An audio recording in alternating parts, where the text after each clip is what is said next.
written on with the material. Yeah. Yeah, exactly. And I think for many of the stand-ups nowadays, that's more important. I wonder how far you can take that. And we are trying to, in one of your questions, for me, clown is what's funny. If it's funny, it's clown.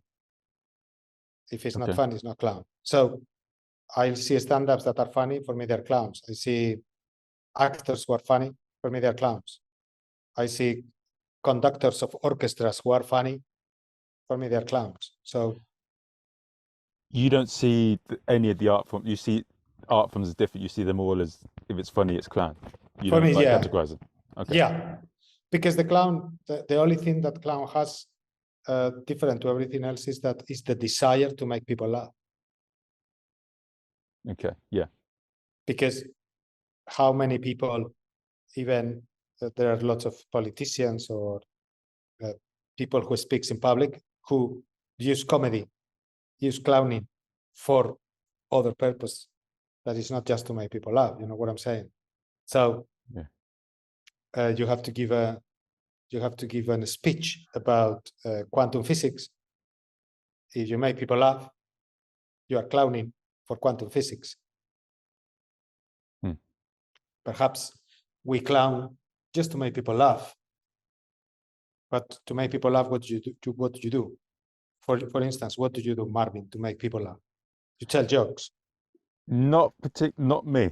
What I do is, so I do magic tricks and they go wrong, but I often know the end points to create the same, to create the laugh. But the audience are always with me.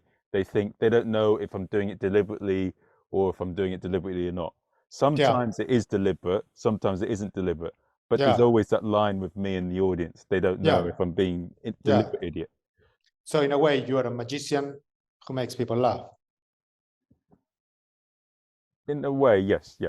In a way, yeah. So that's what I mean. That we use different things to make people laugh. Even Vigo says himself, "I am a comedian," because he doesn't call himself "I'm a clown." He says, "I'm a comedian." You see what I'm saying? And you and me, we just call him clown, but he calls himself a comedian. So that's why for me, and I think every opinion about this is valid because laughter is so subjective.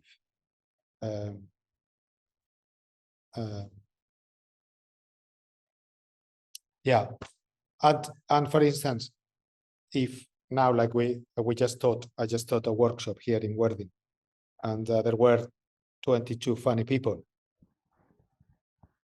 and it's very interesting. You know, when I teach, what we do is we try to use my words, not the words of the funny people who come to the thing. But even when we go to Philippe, we come out with our own interpretation of the words that Philippe said.